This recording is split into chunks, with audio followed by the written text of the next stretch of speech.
Ok, synchronisation son. Ok, bonjour tout le monde, bienvenue sur cette nouvelle vidéo. Encore une vidéo d'actu par rapport au Canon. Et aujourd'hui on va parler de la 8K présente sur le R5. On va débriefer aujourd'hui pour qui elle s'adresse justement cette 8K, à quoi va servir. Et on va également parler du soi-disant problème de surchauffe à propos de cette caméra. C'est parti. Du coup, comme vous le savez, la caméra Canon EOS R5 vient de sortir, en tout cas va sortir bientôt. Et elle a été annoncée depuis des mois et des mois à propos de cette fameuse 8K. Et le vendredi 9 juillet à 8h sur la côte est américaine, l'annonce a été officielle de chez Canon et ils ont enfin annoncé le EOS R5 et le R6. Mais aujourd'hui on parlait que du R5 et ils ont également publié plusieurs vidéos de promotion à propos du R5. Il y a une vidéo de Peter McKinnon qui justement promote cette caméra et il a parlé du problème de surchauffe à propos du R5 et tout le monde du côté des Amériques commence à parler, à débriefer à propos de ce problème là. Du coup aujourd'hui on va parler très rapidement de cette 8K et de ce problème de surchauffe. Tout d'abord il faut savoir que cette caméra a été promue en termes de 8K, mais sauf qu'elle a été mal promue, personnellement je trouve. Elle a été promue d'une façon que la 8K était accès à tout le monde. Elle a été promue d'une façon que la 8K était un peu ouverte à tout le monde, alors que ce n'est pas vraiment le cas. Personnellement je trouve que le Canon EOS R5 est une caméra excellente et incroyable, qui est tellement d'aspects innovateur qui justement va détruire le marché du plein format pour le grand public. Mais la 8K n'est pas réservée à nous en termes de personnes normales. Pour moi la 8K est réservée pour les grosses chaînes, c'est-à-dire est réservée pour les grosses productions, comme pour les documentaires, comme pour la télévision, comme pour les séries, comme pour les films, non pas d'une caméra principale mais d'une caméra de secours. Il faut savoir que les caméras sur les grandes productions coûtent une fortune, dans les 50 000K si c'est pas plus, et elles sont surtout massifs, alors que justement cette caméra, ce petit Canon EOS R5 est tout petit et il pourra rentrer dans des tout petits endroits, et surtout en termes de backup ça peut être incroyable. Cette caméra pourrait être mise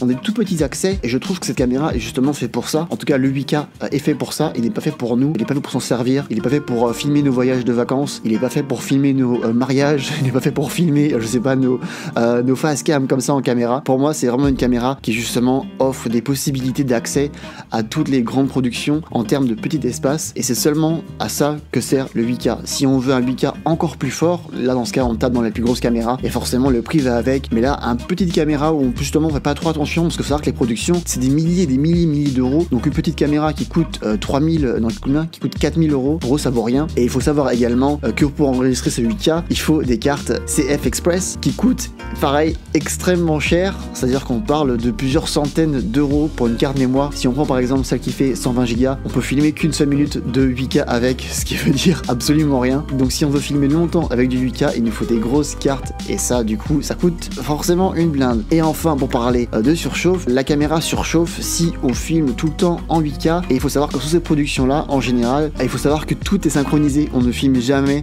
des longues séquences, on ne filme jamais des longues séquences, c'est toujours des séquences assez courtes avec une équipe autour et tout est synchronisé. Ce n'est pas comme si la caméra tournait pendant des heures, elle sert vraiment à tourner que pendant quelques secondes, et justement c'est pour ça que cette 8K est faite pour la grande production et pas pour la production comme nous où on pourrait filmer pendant des heures. Parce que voilà, imaginez avoir des terras et des terras de rush en 8K pour faire la post-production derrière, pour raconter pas le workflow, à quel point il va être lent pour juste éditer tout ça, ça sera un gros bordel. Donc je trouve que justement la 8K a été promue d'une façon que c'était un peu ouvert au grand public, alors que justement non, c'est ouverte aux grandes productions, non pas en tant que caméra principale mais justement en caméra de secours, en caméra de plan B, en caméra d'accès un peu tout petit, tu vois, si vraiment ça passe par une fenêtre ou une toute petite fenêtre ou un tout petit trou, justement cette caméra là qu'on pourra penser contrairement à prendre à une Red ou à une Canon qui va coûter par exemple 50 000 euros. Donc justement pour moi cette caméra là, ce Canon R5 sur le 8K n'est pas fait au grand public, il est fait que grande production dans certains cas, et je trouve qu'il y en a beaucoup qui justement l'oublient parce que justement elle a été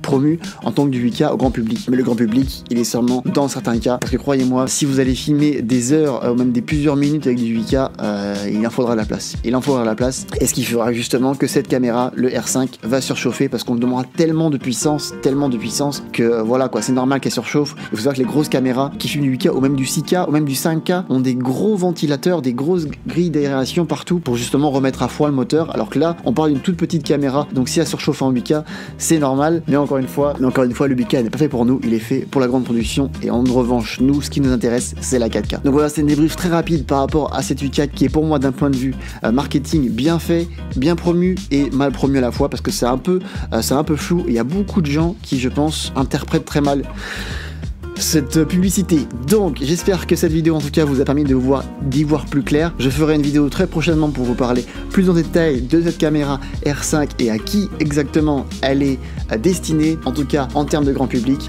J'espère que vous en avez eu plus clair sur le 8K. Si c'est le cas, n'hésitez pas à laisser un petit j'aime et partager votre avis dans les commentaires. Abonnez-vous à la chaîne si ce n'est pas encore fait. C'était Francky, peace.